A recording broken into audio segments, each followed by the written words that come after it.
चलिए, क्लास 7 के विद्यार्थी ध्यान दीजिए।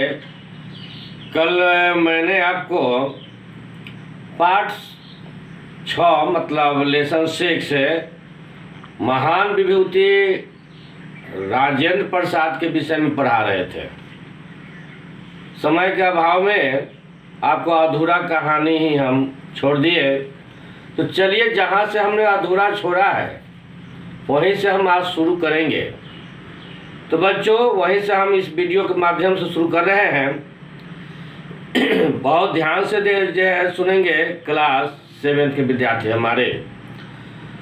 बच्चों, कल हम पढ़ा रहे थे तत्कालिक प्रचलित परंपरा के अनुरूप मात्र 12 से 13 वर्ष की आयु में माने उम्र में उनका विवाह जो है राजवंशी देवी के साथ जो कर दिया गया था।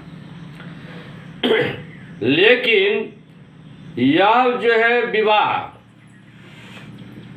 इस अटल साधक के विद्या अर्जन माने विद्या का अर्जन जो है उसमें कभी भी माने बाधक नहीं बना।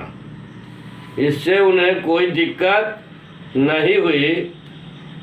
उनका पत्नी उनकी अनुचारणी सिद्ध हुई, मतलब आप उसकी सहायता करने लगे।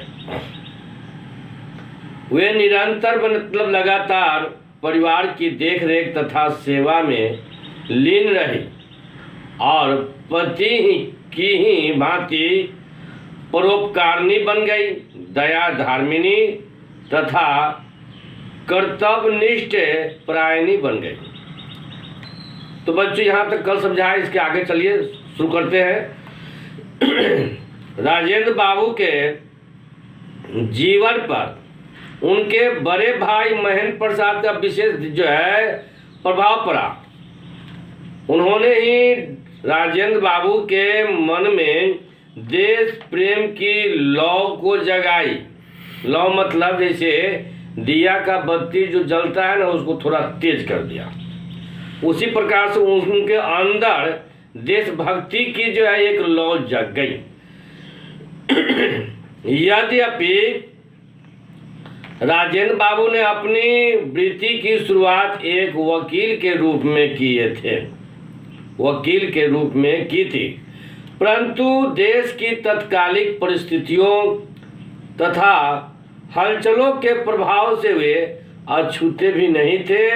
वे अपने आसपास की परिस्थितियों का बौद्धिक एवं तार्किक आकलन भी कर रहे थे और उन्हें अनुभव हो रहा था कि उनकी आवश्यकता परिवार से अधिक मातृभूमि को है, माने देश की सेवा को है। गोपाल कृष्ण गोखले ने उन्हें सर्वेंट्स ऑफ इंडिया सोसाइटी नामक संगठन में शामिल होने के लिए उन्हें प्रेरित किया, जो उनकी पारिवारिक जिम्मेदारियों के कारण संभव नहीं हो पाया। वे इसके लिए हृदय से बहुत दुखी भी रहे। वस्तुतः बच्चों, संपूर्ण परिवार का भार वे अपने भाई पर ही डालना नहीं चाहते थे। कुछ जो है दायित्व वो अपने आप पर भी ले लेना चाहते थे। स्वदेशी आंदोलन, बहिष्कार आंदोलन यदि पूरे उफान पर थे, राजेंद्र बाबू भी अब इनसे अछूते न रह सके।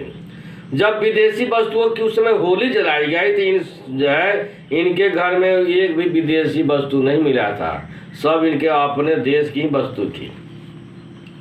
चंपारण आंदोलन में राजेंद्र बाबू ने खुलकर वहां भाग लिया और गांधी जी के विश्वास पात्र भी ये बन गए। स्वतंत्रता आंदोलन के साथ जुड़कर भी वे सामाजिक समस्याओं के प्रति अपने दायित्व को इन्होंने नहीं भूले।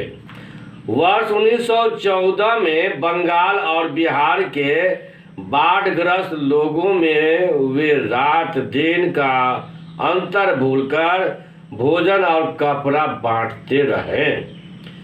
समाज कल्याण हेतु उनके निस्वार्थ और कठिन साधना सचमुच वंदनीय रही है, माने वंदना करने योग्य है।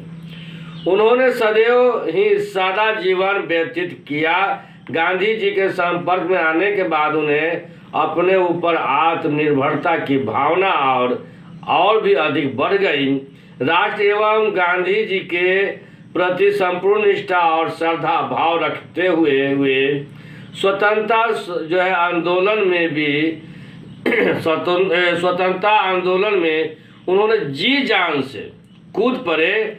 बिहार में नमक सत्याग्रह का पूरा भार उन्होंने स्वयं अपने ऊपर जो है संभाला और गिरफ्तार भी कर लिए गए। उन्हें 6 महीने की जेल की सजा हुई। बच्चों कहते हैं कि सन 1934 में उन्हें अपने भाई की मृत्यु से बहुत गहरा आघात हुआ, परंतु स्वतंत्रता आंदोलन से उन्होंने अपने पांव जो है पीछे नहीं खींचे, मतलब उसमें उसके बावजूद भी लगे रहे। सन 1939 से लेके और देश आज़ाद होने तक, मतलब सन 1947 तक के हुए जो है वर्ष उनके लिए विशेष रूप से उल्लेखनीय रहा। स्वतंत्रता जो है आंदोलन स्वशासन की ओर जो है वह उनका पग जो है आगे बढ़ चला था। विदेशी शासकों के अत्याचार भी उस समय बढ़ रहे थे और इसी समय एक और गहरी चोट उन्हें पहुंची। वह थी जीरादेई में भर के दंगे। वहां दंगा फैल गया। यह विभाजन की विडंबना थी जिससे फरसाद ने स्वयं ही जन्म ले लिया था। उनका जन्म स्थान कभी हिंदू मुसलमान सौहार्द का प्रतीक रहा था। वहाँ दोनों समुदाय द्वारा इकट्ठे होकर दिवाली के दीपक जलाए जाते थे, मुहर्रम पर ताजिया निकाले जाते थे। मतलब कहने का अर्थ है यहाँ पर बच्चों कि उनका जहाँ जन्म हुआ वहाँ पर हिंदू और मुसलमान जो है दोनों एक दूसरे के पर्व में सम्मिलित होते थे, पर अब वही स्थान जो है जल रहा था। एक दूसरे के प्रति जो है लोग जो है मतलब नाखुश थे, एक दूसरे से जो है लोग लड़ रहे थे। वे बुरी तरह आहत हुए। उन्होंने वहाँ के समस्त लोगों से अपील की कि वे विचारों से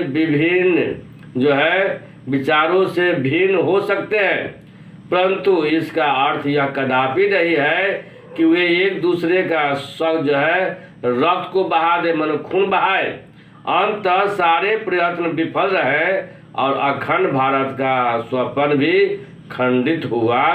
बच्चों कहते हैं कि 15 अगस्त 1947 का दिन स्वतंत्रता प्राप्ति के साथ देश का भाग विधाता बन गया। उससे पूर्व वर्ष 1946 में देश का संविधान बनाने के लिए एक संविधान सभा बनाई गई थी, जिसके अध्यक्ष पद का दायित्व जो है डॉक्टर राजेंद्र प्रसाद को ही सौंपा गया था। ध्यान दीजिए क्लास 7 के बच्चे, जब 1950 ईस्वी में भारत स्वतंत्र बना तो वे जो है सर्वसम्मति से अपने देश के प्रथम राष्ट्रपति के पद पर चुने गए थे। इस महान व्यक्तित्व के ने अपने संपूर्ण सेवा काल में राष्ट्रपति भवन का कभी भी निजी कारणों से उपयोग नहीं किया। यह जो है उनके महान चरित्र की प्रकाष्ठा थी कि वे मात्र एक कमरे में रहते थे और अपनी पत्नी के हाथ से बना भोजन ही ग्रहण करते थे, खाते थे। ऐसे निस्वार्थ राष्ट्र प्रेमी को हमारा शत प्रणाम है, मैंने 100 बार प्रणाम। समस्त राष्ट्र का स्वामी होने के बावजूद उन्होंने किसी भी विशिष्ट सुख सुविधा का अपने लिए कभी जो है उपयोग नहीं किया। वे स्वयं रेलवे की समान श्रेणी में ही जो है यात्रा भी किया करते थे। जन संपर्क में रहना तथा आम लोगों से जो है मुलाकात करना उन्हें बहुत भाता था, मन बहुत अच्छा लगता था।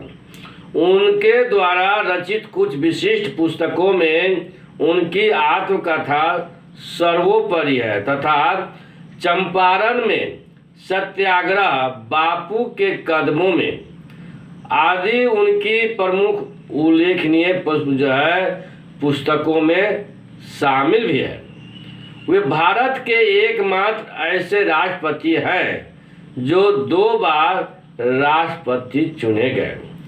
सन 1962 में उन्हें भारत रत्न की उपाधि से सम्मानित भी किया गया, जिसके वे सच्चे अर्थों में हकदार भी थे।